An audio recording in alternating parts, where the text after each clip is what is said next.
Okay. Welcome back to Aaron's Opinion, everyone. Neil Matheson. Welcome to Aaron's Opinion. Thank you for joining me.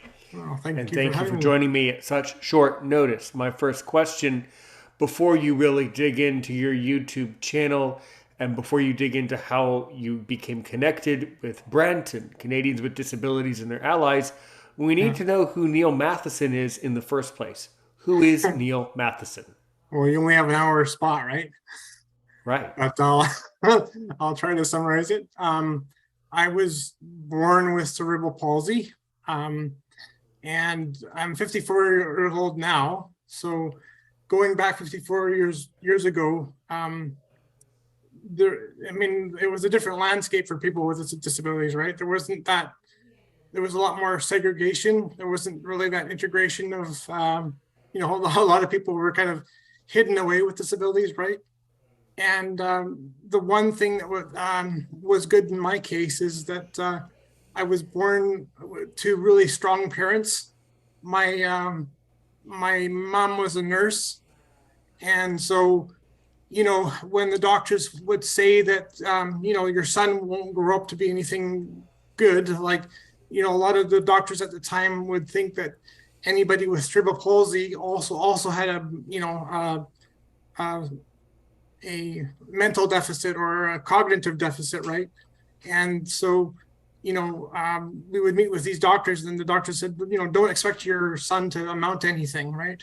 And my mom basically said, that's BS, and she always would push back on doctors. And so I grew up with, always being pushed and being told that I could accomplish anything. And I grew up in a very normal, um, you know, again, it was 54 years ago, and it was a really busy street with a lot of kids. And so I grew up with a lot of normal kids, and I just knew that my life was normal, really, right? And it was only when I went to there's a place called Geo Strong, which is a rehab center, and I was an outpatient there, and I would get physio there. But when I was really young, when I was you know when I was before I turned 7 or 8, I actually went to school there as well. It wasn't just a rehab center; it was also a school. And I was one of the first kids that went to GF Strong to actually be integrated into a normal school. And so that's kind of, ever since I turned 7 or 8, that's when I kind of pushed back to my parents and said, I really want, it felt weird to me to be around a whole bunch of people with disabilities, because I would go home and be surrounded by all these normal kids, right? And I said, I just want to be surrounded by a bunch of normal kids, not a whole bunch of crutches and wheelchairs. And so that's that's kind of my whole beginning of my life, was just wanting to be integrated right away. So I was one of the first kids from, actually I think I was the first kid from Geo Strong to be integrated into a normal school system. Yeah, and I went from I I basically left Geo Strong, and they didn't really have grades there. It was kind of just classes, but it was maybe equivalent to a grade 2. And I went back into grade 2 into a normal school and elementary school, and kind of went on from there. That's the first part of it, anyway. Yeah, You've already said a lot anyway. yeah, I know. And I'm You can tell appreciative of it. you And can I tell me to think shut up anytime too. I would never say that because it's so hard to get guests to come on, and then it's so hard to get a guest that is so brilliant and so willing to keep talking, talking, and talking, talking. That's like pulling teeth to get someone to keep talking. I Mhm. think that your story is extremely, extremely encouraging Mm. because you're absolutely right. My parents, I'm 31 years old, I'm blind, and my parents would always tell me, our generation, it would have been a lot harder if you had been born in the 60s, or in your Mhm. case, the 70s. Things No, I was were I was born in '68, just to right. clarify, '68. So. Okay. Well, my parents would say things would have been a lot harder if you had been born in 1968 rather than 1991. Things would have been significantly more difficult. And the fact that you just wanted to be around, mainstream children and be truly mainstreamed, and the fact that the really fascinating thing, Neil, about what you just said is the fact that you made that connection and noticed that when you were Hmm. 7 or 8 years old. I mean, Hmm. that's kind of a significant thing and kind of a fascinating thing. Most Yeah. children don't notice those types of things. So I would have to beg the question, do you think when you were 7 or 8 years old, do you think the children around you noticed that you have cerebral palsy? You mean the kids in the neighborhood, the able-bodied ones? Correct. They did, but yeah, like for I mean, I have an older sister, and she's about a year and a bit older than me, and she always treated me like a normal sister would. Like I was kind of the annoying brother, and I mean, we got along great, but I mean, she would just treat me like a sister normally would, right? I didn't get any special treatment, and the same thing with my parents. They didn't treat me with kid gloves and I mean, I can give you lots of stories. I mean, one of the things is when I was younger, um, you know, it was always hard to to change myself when I was young and to put on clothes by myself. But when I was really young, my mom would just throw the clothes into the room and say, "Come out when you're done," kind of thing. And she has relayed this story to me, so I don't really remember because I was so young, but she would say, like, when I first did it, you would take an hour, and then after a while you got good at it and you would be done in like 10 minutes or something, right? But it was just kind of that thing of like throwing me into the deep end and seeing how I would Good. do, right? Good. Yeah. And yeah. And that's what needs to be done. And that's what my parents definitely did with me, probably in a lot of ways that I am both aware of and not aware of. But in life, sometimes you have to be thrown in the deep end. The Hmm. trick, though, is you have to be thrown in the deep end at the right time and in the right way. That's Right. that's the trick. And you Yeah. clearly were thrown in at the right time and in the Yeah. right way. Yeah. Definitely. Yeah. Yeah. Yeah. What are some other interesting things that you can tell me? By the way, what about your blindness? By the way, what can you tell me about your blindness and Oh, vision? I'm not blind. Oh, Only that's fine. only That's only fine. Brent is blind. I have cerebral palsy only. Right. Okay. Okay. Yeah. That's fine. That's fine. Yeah. Yeah, I have glaucoma. That's why I ask. So, what are some Okay. other? We all of us in the disability community have a great sense of humor, and I'm sure you had a lot of hilarious stories that happened to you. God, by the way, Brent is quite the comedian. I was telling him he can. He needs. We need to get him on a stand-up Oh, tour. I know. Yeah. Well, My God. I was gonna say, you're having two Canadians in a row. You gotta. I don't know about your listeners if they can handle two Canadians in a row. I don't know. Well, we have listeners in Canada. Sure. Yeah, Sure. but 2 weeks in a row, I don't know. Yeah. That's fine. That's fine. Well, you Canadians are welcome here. Brent, and I'm sure I've been speaking. Although I'm an American guy living in the universe, a lot of you Canadians are giving me the impression that the situation for people with disabilities in Canada is quite dire and quite a severe situation. It is. And Yeah. yeah, yeah, and I've been getting a lot of complaints. We in over here on my side of the fence, we think of oh, Canada is just this perfect little heaven-like country with everyone being all like perfect and nice all the time, and Yeah. then you talk to Canadians and you discover well, that's not remotely true. There's thousands of them that are amazingly unpleasant people and not even remotely normal people to deal with. So Yeah. it does seem to depend on on the Canadian for sure, for sure. Well, that was one thing I was gonna address on this spot Well, address to it. say that when you compare Canada to the states, I think one huge advantage that you guys have is that you have the ADA, you have the American Disability Act, right? And Correct. there really is, and that was in 1992. It was ratified, right? Or was Around that. Around the 92. 91, 92-ish, sure, Yeah, sure. I think it was 91, 92. And in Canada, there really isn't anything like that. I mean, they're just starting to think about that now, and I mean, to think about that, I mean, to compare it is like Canada's in the dark ages in comparison, right? It really is. I mean, there's some areas like you can compare. Canada's got free Medicare, and we have maybe better gun control, but then you compare things like disability rights.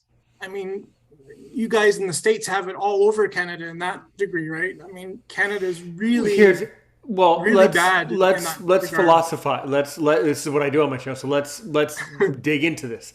Yeah. No, and I'm going to tell you why. The ADA was written about 30 years ago, basically before I was born. So it's like a 30-year-old thing.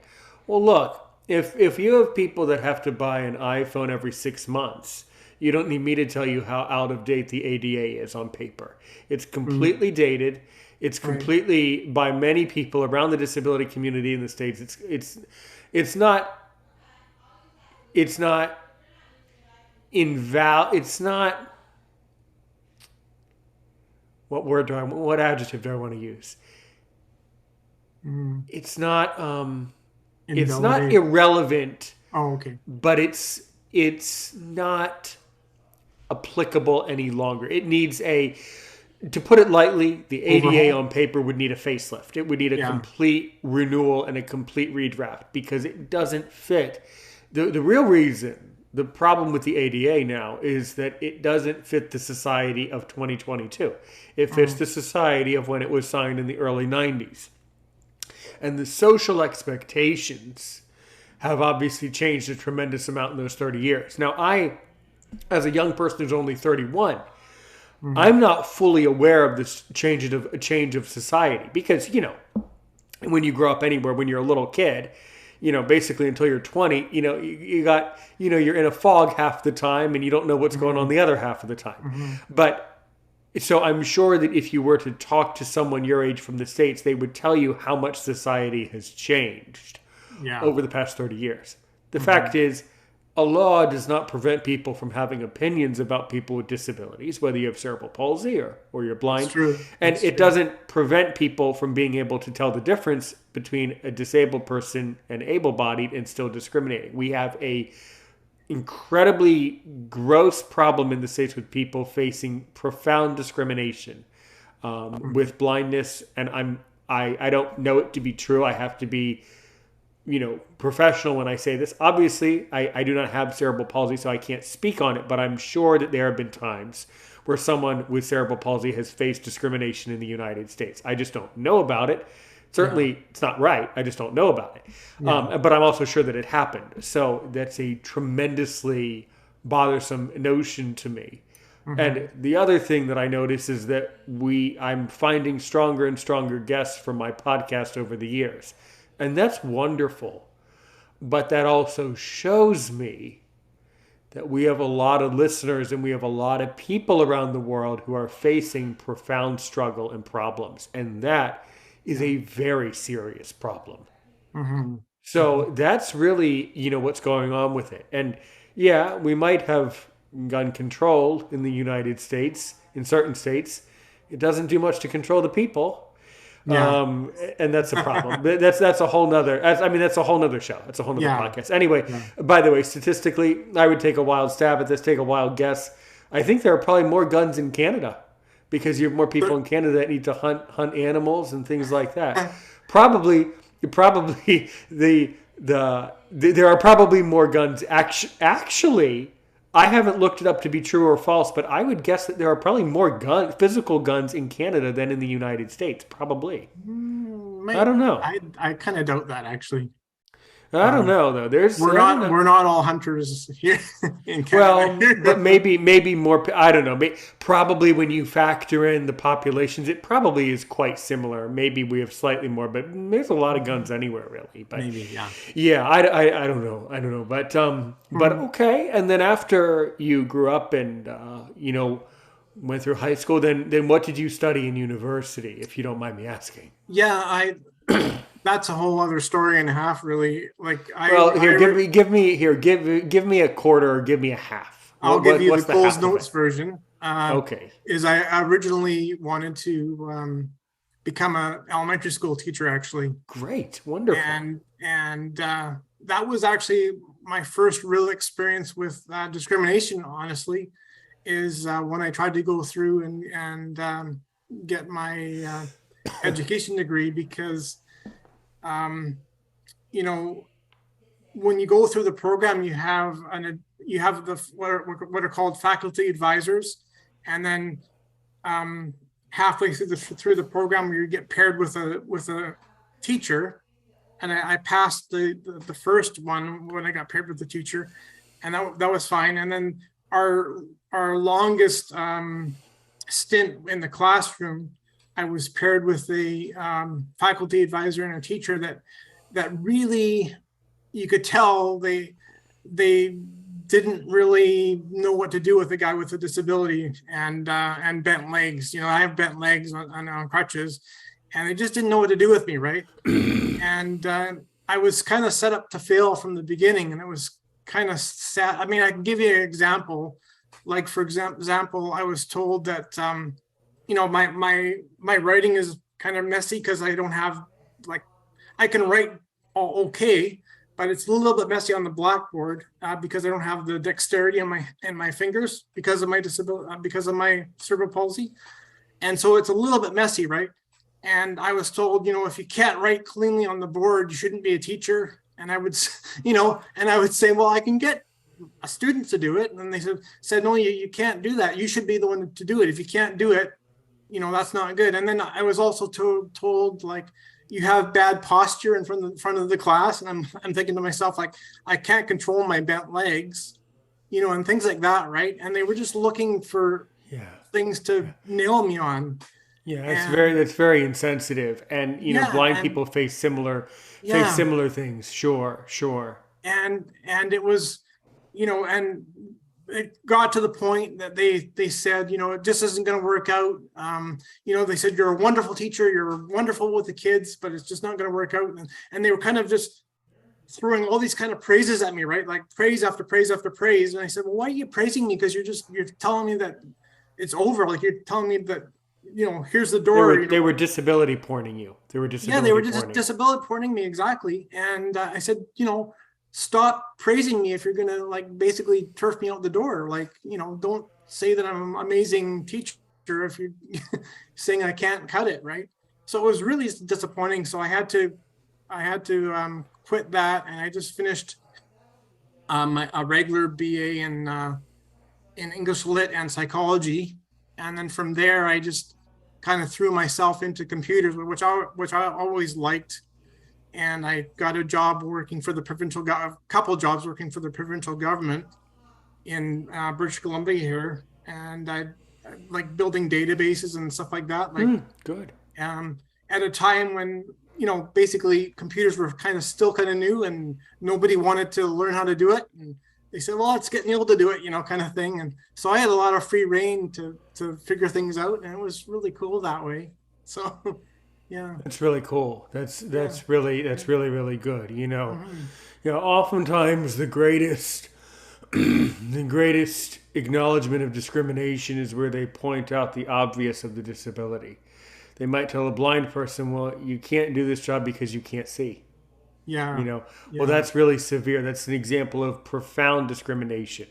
Yeah, Or mentioning to someone who has cerebral palsy, "Well, you're something's wrong with your muscles."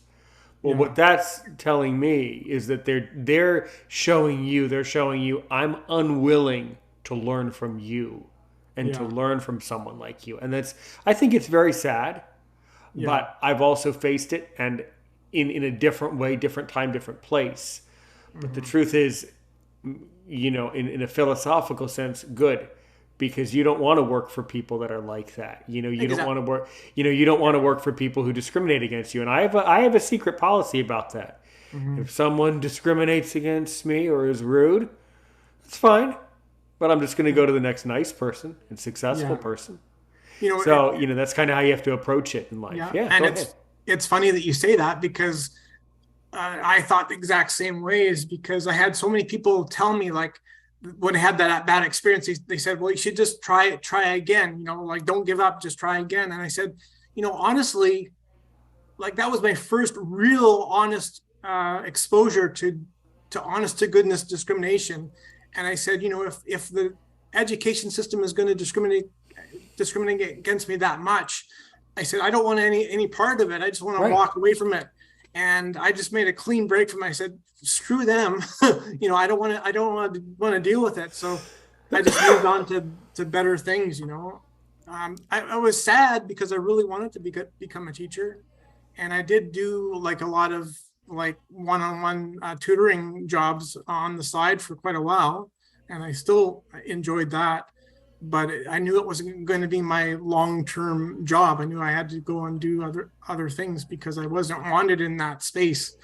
I was, I've always kind of felt that I was blazing a trail, and in that case, I kind of was blazing a trail kind of too early, I guess. Like if maybe 5 or 10 years too early.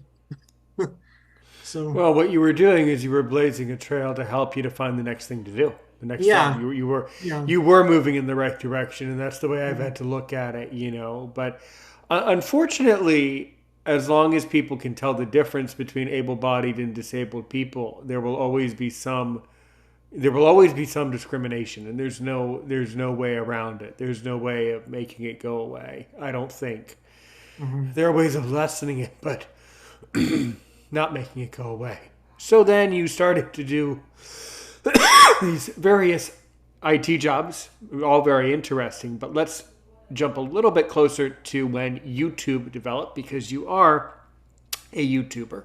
First Right. of all, before you met Brent, what made you want to get into YouTube in the first place? Well, I have to say, the only reason I got into YouTube is because of Brent. Really, I didn't really have a active YouTube channel. The only reason I started it is because Brent said that he wanted to do this Twitter space, and I said, you know what, it'd be a good idea to be able to, because one thing I knew about Twitter space is that the recordings stale date after a month, they get thrown out, right? And I said, you know what, we want to have a system of being able to archive at least part of the conversations and keep them. And I said, one of the ways we can do that is to record the sessions and put them up on YouTube so they're preserved, because Twitter Space doesn't preserve them. And she thought that was a good idea. So actually, I didn't launch my YouTube channel until it was January of this year. So I've only had it going for like 7 months or whatever it's been. So it hasn't been that 6 or 7 months. So it hasn't been that long. You're Yeah. doing well. I see you're over 100 subscribers. Yeah. For 6 months, it's not bad. That's for 6 months. You're Yeah. doing excellent. Yeah. That's really good. And Mhm. never be discouraged by the subscribers. Never let the analytics trick you. What Yeah. you need to do is continue to produce the very best content. Mhm. Basically, I approach YouTube from the concept of karma. Helping people doing the right thing will swing back and help me eventually. And I'm Right. Exactly. 100% sure of that. I'm Exactly. also 100% sure that, in life, if you're hurtful to other people, you're going to get hurt. I kind of believe it goes, Yeah. in two different directions. But Mhm. so what can you tell me though about the channel on YouTube? It seems to me that you mostly upload, you kind of help Brent and you take clips from his show and then you put it into the channel. So how does all of that work, and what do you focus on when you focus on the highlights of his show? Yeah. Like basically, he approached me in like I said, January of this year, and I had never really met him. He just kind of reached out to me, and actually we only met for the first time like a month ago or so. Like I was gonna try to meet him last summer because I had gone to Victoria, but it didn't work out. I actually came down with food poisoning, so I decided that I wasn't going to meet him that day. And so actually, just we've only actually met in person like about a month ago. So it's kind of cool to finally meet him. But yeah, and so we just had this relationship just purely digital for a long time, and he just said, I need somebody to help me produce the show because he says I can't do everything. And I said, yeah, sure, I'll do it. And because I'm kind of the techie kind of guy, right? And yeah, so I just kind of plugged away. And then I thought, well, to get a bit more interest in the YouTube channel as well, I thought I'd kind of involve my son with it too, to kind of throw some funny videos too. So we do like food reviews and game reviews and things like that, just to mix it up and have fun with it too, right? But you're right. I mean, primarily I set it up to be a space for the disability spots for the Twitter spaces. So wait a minute. So talk about food. So what food do you review? What do you Oh, mean by you? we just what I do is I go to the grocery store and I find, I go to the international aisle, and so I find all the really kind of weird food in the international aisle, like how they have some kind of strange things from Japan, like they have things called marble pop. You have these little marbles in the pop that you can rattle around, and things from the Philippines that are kind of unique, or just kind of all over the place. And then we'll just review them on the YouTube and post them out. So there's just kind of fun food reviews that are kind of with kind of unique foods. I think we've only done like 7 of them right now, but, and then we've done like let's plays, like for video games and stuff too, and then also Brent he's got I do another uh, some other video productions with Brent where he does kind of vlogs. He did a really good vlog actually, because how recently the food prices has gone through the roof for everybody with COVID and that.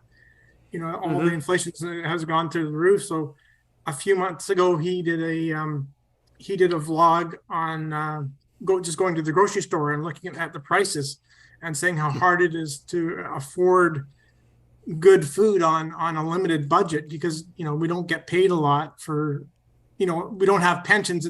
The government here treats disability like a charity, right? It's like, here's your $1,200 a month and be happy with it, kind of thing. It's Yeah, yeah. it's not a pension at all. It's a charity payment.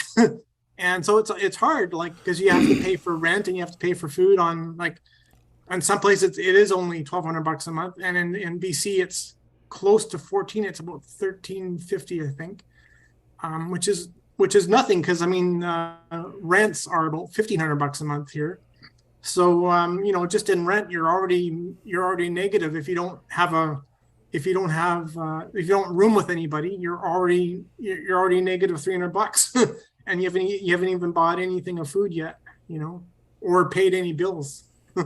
So Yeah. it's a really sad situation for a lot of And people. I was telling Brent, and unneeded, unnecessary too. There's Yeah, no reason. yeah, And I was asking Brent. I'll ask you exactly the same question I asked Brent.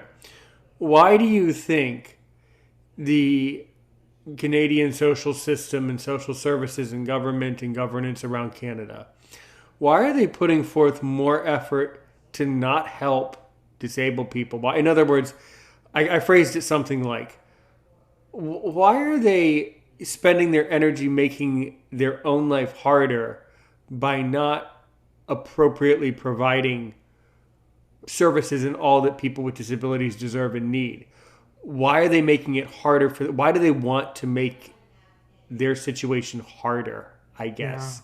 Yeah. No, I just wonder. Like, what's your like? Brent didn't know. I didn't know. What did you have a secret? Like, what's the secret sauce or the secret theory behind that? Well, I just think it's honestly, I think it's perverse. I mean, we have MAID here now. I don't know if you know what MAID is. It's medical assisted dying, and it's just disgusting that the government has made it easier to what they call die with dignity than it is to live with dignity, right? Yes. And Yes. it's just One of the other disgusting. Canadian people mentioned that it's cheaper to go with death with dignity than it is to live with dignity. And Yeah, that well, yeah. it's not just that it's not that it's just cheaper. It's just like I don't understand the government logic is like, rather than giving people dignity to live, let's give them dignity to die, and it's just like, why would you choose that? And so I'm just as puzzled as anybody else. And the only reason I can think of why they would do that is that, honestly, I just don't think, um, government, I mean, I guess, the one thing that the COVID has done over the last 2 years is it's really shone a bright light on inequalities. And it's like, where, you have medical people and, the provincial health, or in your case, you have the state health authorities that will stand in front of the microphone and say, like, isn't this sad that there's been 20 deaths today in California or something from COVID, right? And it's like, you know, and it's sad to me that government can say, well, we care about these people, but we don't care about these people. Like, they're cherry picking, right? They're saying, well, look, all these people dying, isn't this sad? And yet for years they've ignored not just people with disabilities, but also the elderly too. I mean, they just kick elderly to the curb too, and they say, once you're past 65, you don't matter anymore. Like, you're not contributing to the you're not a heavily contributing taxpayer, so we'll just kind of kick you to the curb.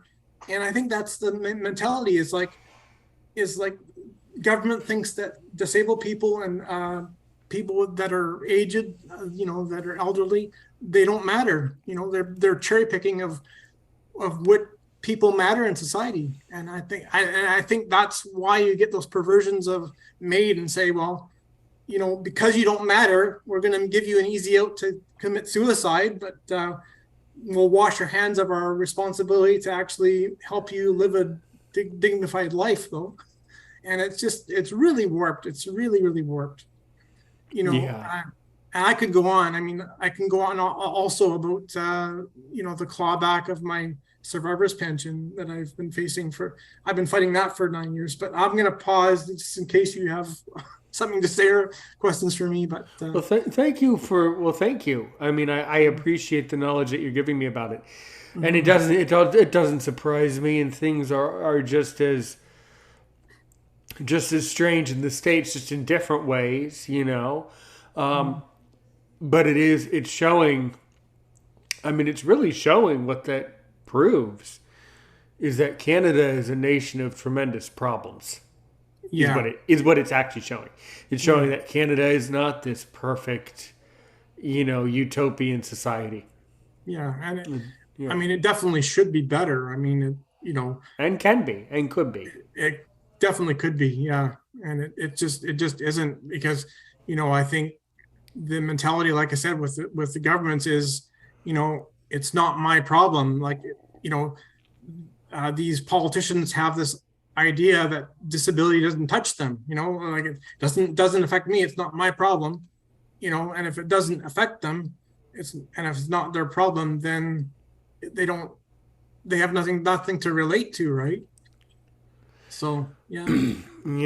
And any of us could be a person with a disability. Anyone can become disabled. Oh, for sure. In fact, many people, many people. I don't know if it was Brent who specifically said it or someone else. I'm blessed with so many wonderful guests. I forget who said it. It could have been Brent. Whoever it Yeah, was, Brent though. says it They're all the time. Brent says it all oh the time, well, actually. So it probably was him. let's give him credit. Let's give him credit. Let's say Yeah. that he said it. Regardless, he's right.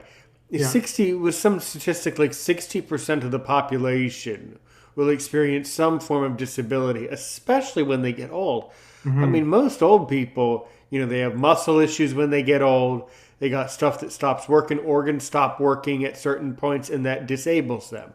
So Hmm. we all are disabled. I was speaking with a student, and well, two different students said two different interesting things in my teaching. One of them says, Aaron, what if someone said something like, what if we made it possible for there to be a world without any disability at all, like no blind people, no people with cerebral palsy, no more wheelchairs, no more things like that. They said, what do you think would happen? I said, I know exactly what would happen. We would fail. We would die. We would become extinct Mm, as a species. mm, Because I made the argument not to tell you what to think. I don't care what you think about this. Either mm, way, your opinion's yours and right. But I say take the just let's go with the evolution story, okay? Let's say that with every species that evolved, certain members of that species had to have disability to create the evolution, I said. mhm, mhm. So basically disability is promoting what we do. It's saying we are continuing to evolve as imperfect beings and we need to accept that. Then Yeah. I was speaking with another student, another doctor actually, and he said he was very inspired by me. I haven't spoken to him in many years, but he said everybody has ability and everybody has disability, and it's up to us to accept our ability and to Yeah. humbly accept our disability. So we all are in that category of disability in some fashion. Yeah. Yeah. No, I do agree with that because, Yeah. um, the other thing that I haven't mentioned yet is I wrote a book when my son turned 1, Great. and it's just a memoir. It's about me growing up, and I had fun with it. It was just kind of a humorous take on disability, right? And one of the things I wrote in the book was, that my disability kept me honest. Like it brought me down a couple pegs, right? It keeps you humble because I said, if I didn't have the disability, I probably would have grown up to be like a pompous jerk, right? Like a bit of an ass, Yeah. And I really do think, like in all honesty, that my disability has really kept me honest and really, held me in check in a lot of ways, and it's a good thing, and Hmm. for all of the times that I in my early life when I was trying to escape my disability and become normal and like go to the normal schools and all that kind of thing. Like as I've gotten older,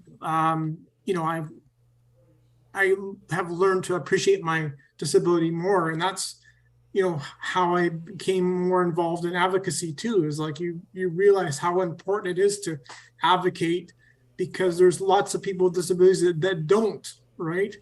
And and so I've kind of made it kind of my journey to be that voice for people that don't have a voice or can't be that voice. Yeah, Right. Right. Right. Right. yeah. And then you really dug in. You're 100% correct. And then seems like you really dug into the Twitter community. Calling yourself, I think, Daddy Bent Legs, right? Yeah, that's the name of my book actually. So that's why I go by the handle because my book is titled that. Yeah. Right. So what have you noticed about? And I do not have a girlfriend. I do not have children. Um, but what have you noticed? I've never asked this question. This question has never occurred to me. What have you specifically noticed about being a father with cerebral palsy? Well, I will say my first wife actually, she happened to be in a wheelchair as well. And I will say I'll go back a little bit further and say, when I was like younger and in my teens and my 20s and stuff, I never actually dated anybody with a disability. I was always, like I said, I was always trying to put distance a little bit between my disability and, so I never actually dated anybody with a disability until I met my wife when I was my first wife, I should say, when at 33.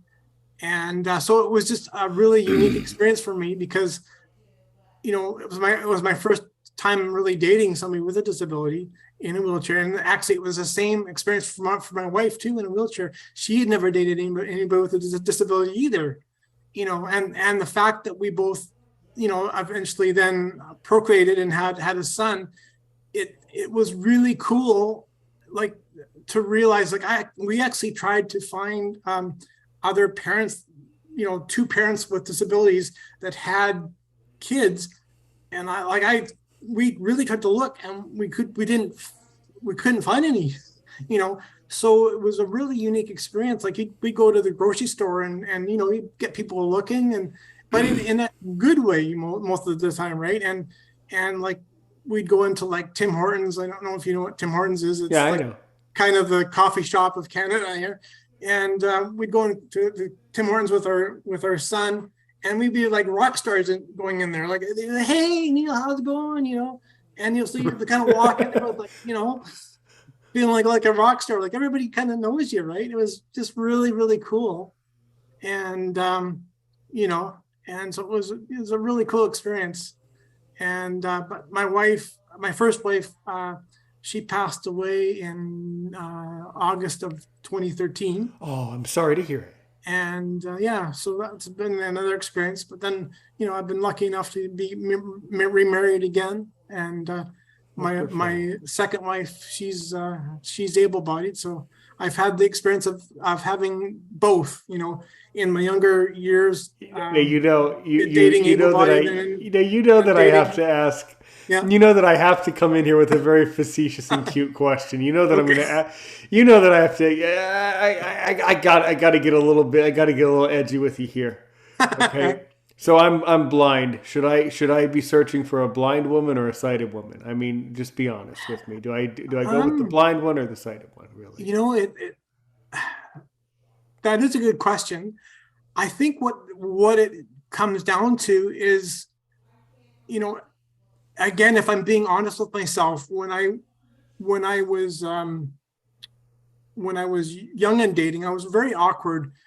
You can say I was kind of an awkward Casanova, right? I was always, and I talk about this in the book, that I spent so much time denying my disability that it became like I was always on edge, like, because I was trying to date able-bodied women, and I was always on edge all the time, thinking like, when is this woman going to reject me or see me for who I really am, as this flawed person, right? That there was always that voice in the back of my head thinking, I'm just waiting for the shoe to fall, kind of thing. And it was kind of unhealthy, like, to be honest, like, I would just kind of tune that out and ignore it. But in reality, it was always that kind of the white elephant in the room. And that's why when I actually met my first disabled wife, it was kind of very freeing. Like, it felt very freeing because then I didn't have to deny my disability anymore, right? And now that I've got an able-bodied wife, it's kind of the other way. It's gone full circle in the sense that, now I'm at the age that I just don't care anymore. Like, I don't care what other people think. Like, I used to care what people thought, and I just don't care anymore. Like, I'm a lot more honest with myself. Like, I think that's the thing is when you have a disability, you have to be really honest with yourself, and you have to be comfortable in your own skin, right? And when I was young, I'd like to, I was kind of lying to myself about being comfortable with my own skin, like, as I was always busy trying to push my disability off to the side. And it wasn't until I got older that I got more comfortable with my disability. And then you become more comfortable in your own skin, and you can say, screw it, I don't care what anybody thinks. So I Mm-hmm. think that is your answer, is like, if you got to the point where you don't care anymore and you're really comfortable in your own skin, then you can basically go with anybody, whether they're sighted or unsighted, because that person is going to see that attitude of like, who cares? And they're either going to love that and embrace that about you, and think that that's wonderful, or not. And it doesn't matter if that person is sighted or unsighted, right? In my I opinion, that's my opinion. I hope I just want to make a statement here. I hope that you guys at home just listened very carefully to what Neil just said. That was beautiful.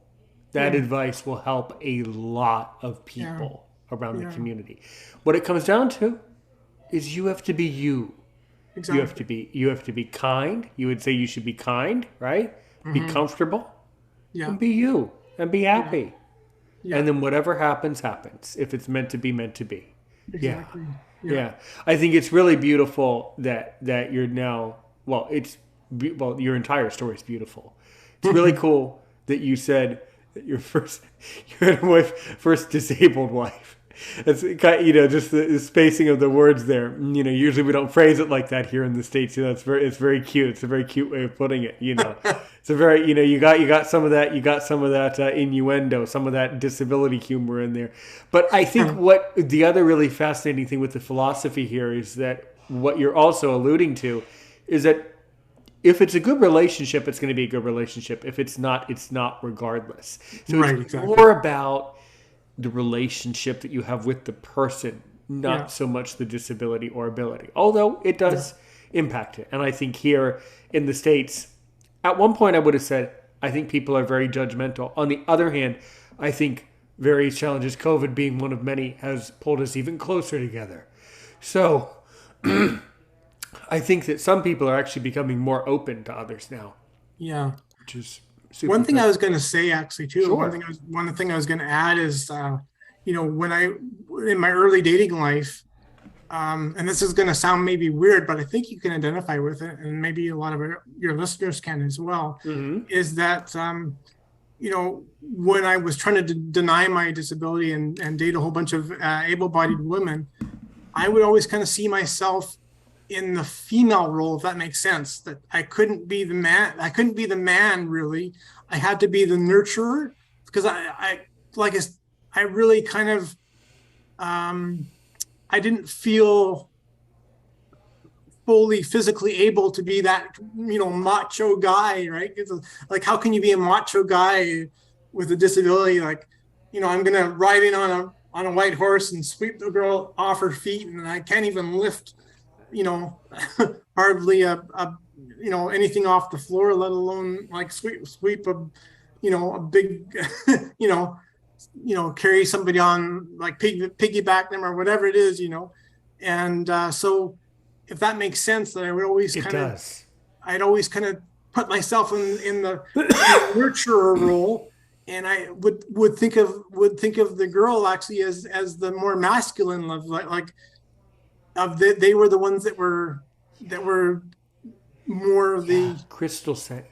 yeah the more Exact. physical, yeah, yeah, That's really, and you know what? That's yeah. that's really weird. That is really weird that you phrase it like that because that makes perfect sense to me.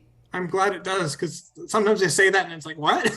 No, that makes crystal clear sense, and Yeah, I think that's one of the problems with that. But in other words, I think that's one of the problems that us blind people have, especially blind men. Although I'm sure that there are, well, I don't know, to the blind women, I'm sure that they feel very, very different about that too. I don't know.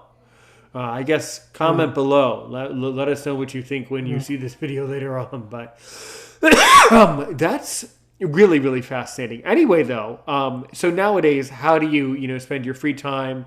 And by the way, where have you traveled to outside of Canada? You know what? That's another interesting thing is I've never been.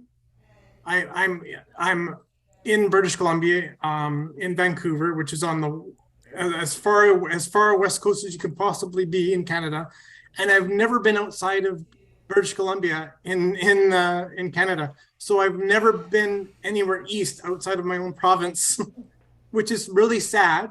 And I've been a lot of places in the States. Like when I was 24, I think it was.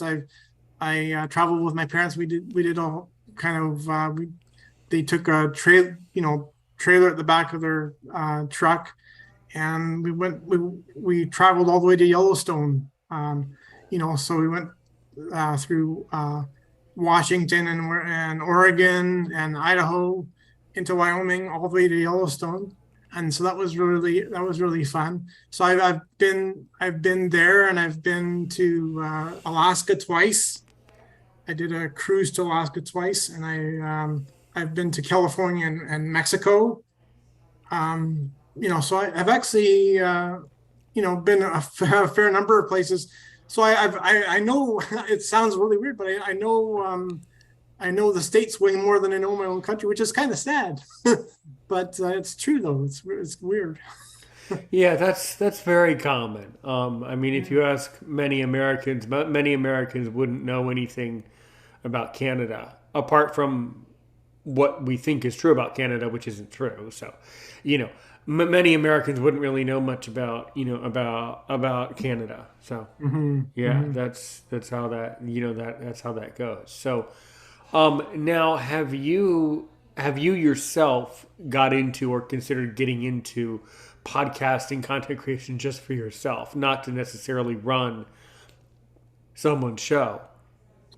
Well, I mean, now that I've been connected to Brent, we've talked about, you know, potentially rolling out the show into, because like when I had a chance to meet him about a month ago, we did a couple of videos, just live streams on YouTube, and that was really fun. So we kind of just had two chairs, and we're like, both of us were in front of the camera. We are just having a conversation, kind of like what we're doing now, except I'm not in front of you in your own living space, you know. But that's what it was. So he came over to my house, and so we were in the same living space together, and we were just having a nice chat, and so that was really cool. And that's something that I could, you know, because he's in Victoria. He need it takes a ferry ride to get back to Vancouver, so it's kind of logistically hard for him to come over all the time. But he's been talking about moving back to Vancouver area, and so if he ever did do that, I could envision us doing more regular YouTube sessions, like live streams in my living room, or going to a Starbucks or Tim Hortons or something, and doing a live stream there. Yeah, I see. I see. but as of now, it's just kind of in the early stages of that still. Yeah. Yeah. Well, I mean, and that's really good. And then, what are some of your your other hobbies, other activities that you're doing that I would not expect you to do that you still choose to do? Yeah, oh, I really love photography. I've always really loved Mm-hmm. photography. That's a serious passion of mine. I just love it. Well, tell us about that. What is so? Because from a blind person's perspective, it's just a picture. What's so interesting about that anyway? What do you like about photography? What's your goal with photography or your true interest in that? Well, you know what it is like when I was growing up, everybody has their fantasy job when they're a kid, and my fantasy thing is that because I saw Star Wars when I was a kid, and I thought, well, that was the most amazing thing, and so I always wanted to become a movie director, right? And the reason why I like photography is it's kind of like that, where you get to kind of frame the shot the way you want, and you also get to kind of boss people around. You can say, stand this way and sit like this, or look this way, and you can kind of, there's so many different ways you can frame a shot. And the thing that I love about photography is cat is capturing that essence of that moment in time, or the essence of a person too.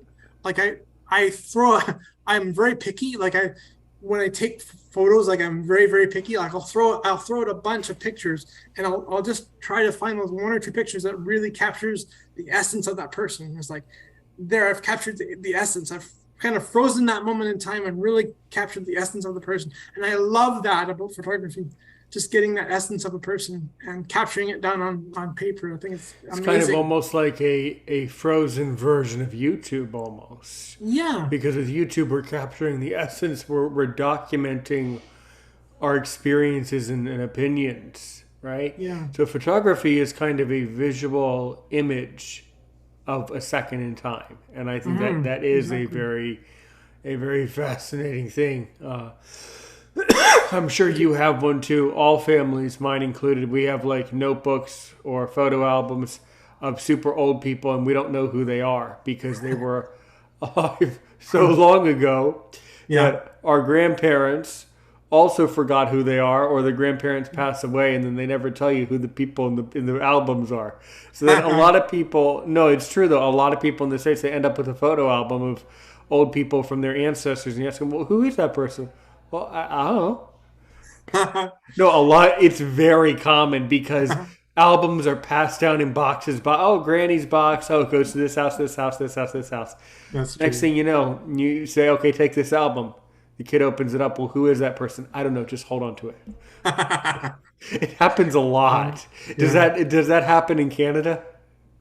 Somewhat. I was gonna say that my dad's dad, so my grandpa, my grandma and grandpa are gone now. They've been gone for a number of years. But my dad's dad was an artist. He was a watercolor painter, and like a really good one, and like amazing talent, right? And he was one of those people that he would never let you watch him paint. Like it was a very private experience for him, right? And but there was a couple of times that he let me watch him paint. It was just the most amazing thing. And I asked him one time. I said, like, where does that come from? And like, how do you do that? And he says, to be honest, Neil, he says, I don't know. He says, like, it's just like a gift from God, really, Yeah, it really is. that I If can, because he says, I look at what I've done after. He says, I don't even know how I did it. He says, it just happens. Like I just start with a blank page and all of a sudden there's a painting done. And I'm like, wow, I did that. That's what he told me. And and that's kind of what I like about photography. It's another artistic expression because I can't paint or anything, but the photography is an artistic expression. And the book that I read is another, or a book that I wrote, I should say, the memoir that I wrote is another artistic expression because I figure I'm pretty good with words.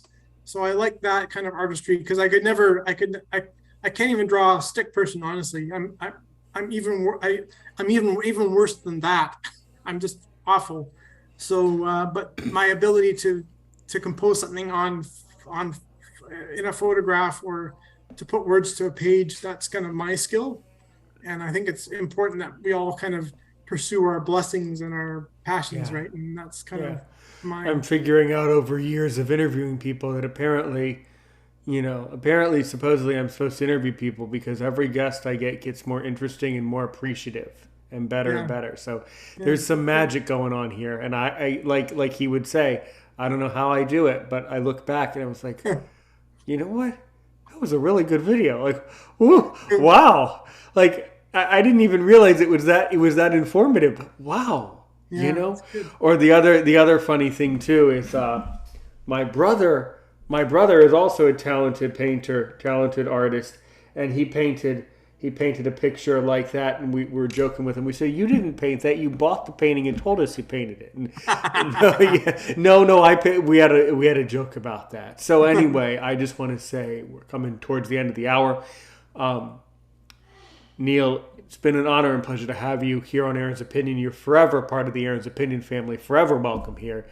But you Good. know how I end every episode. I always like to turn it over to you and say, Neil, if you can ask me only one question to really make me sweat to see if I'm worth my salt as a podcaster, what do you really want to know about me? Well, um, when I worked for the Disability Foundation for a good 6 years, and when I was interviewing, because I would interview people for jobs, I would kind of try to line people up with jobs.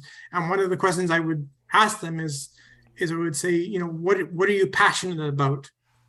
And so that would be my question to you is if you didn't have pretend you didn't have a disability, pretend you could be sighted, or and there wasn't any kind of monetary, like didn't cost you $1 million to become an astronaut or whatever it is, like pretend there was no constraints whatsoever, what would be your absolute utopian kind of thing you would love to do if there was no holds barred, nothing to tie it down?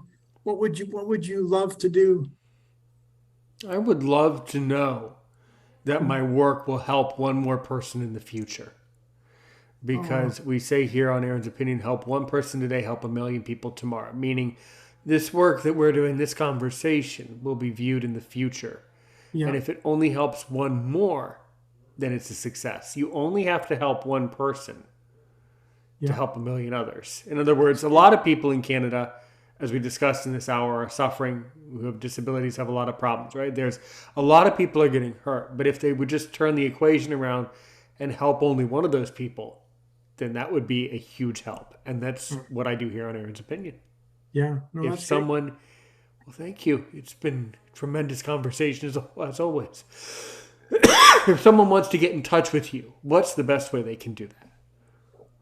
Uh, well, I have my Twitter handle is Neil Matheson one. I have the one after, so it's at Neil Matheson one is my Twitter, and I also have a website